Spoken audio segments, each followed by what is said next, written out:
মুক্তার হোসেন, অধ্যয়ন করছি চট্টগ্রাম বিশ্ববিদ্যালয়ের আইন বিভাগের 24-25 সেশন। তো দীর্ঘ প্রায় এখন আমাদের ত্রয়োদশ জাতীয় সংসদ নির্বাচন চলতেছে। আগামী 12ই ফেব্রুয়ারি আমরা সবাই ভোট দিব। পাশাপাশি আমাদের একটা গণভোটও উল্লেখ করা হয়েছে, যেখানে আমাদের সংবিধানের কিছু মেজর চেঞ্জেস আনা হবে। তো সবাইকে আমি বলবো যে আপনারা সবাই গণভোটে ভোট দেন, কারণ গণভোটে আমরা যদি ভোট দেই আমাদের যে জনগণের যে আশ্বাস আছে সেগুলো পূরণ হবে।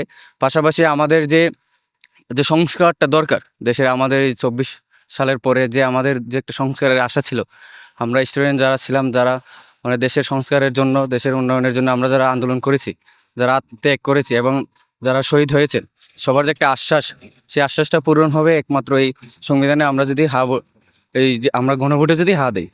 পাশাপাশি আমি চাইবো যে যে সরকারই আসুক, সরকার আমাদের দেশের যে উন্নয়নটা হয়, দেশের যে তারা যে প্রতিশ্রুতিগুলো দিচ্ছে সেগুলো যেন পালন করে। পাশাপাশি আমাদের চট্টগ্রাম বিশ্ববিদ্যালয়ের উন্নয়নের বলতে আমাদের যে ক্যাশলেস সিস্টেমটা সেটা চালু করা উচিত। যেমন আজকে আমরা ব্যাংকে টাকা জমা দিতে গেছিলাম, অনেক হ্যাসেলের শিকার হতে হয়েছে। তো আমরা চাইবো যে ক্যাশলেসটা চালু করা উচিত। পাশাপাশি আমাদের যে যে শাটল আছে, শাটলের একটা শিডিউল বৃদ্ধি করা এবং বগিও বৃদ্ধি করা, এগুলো চাইবো।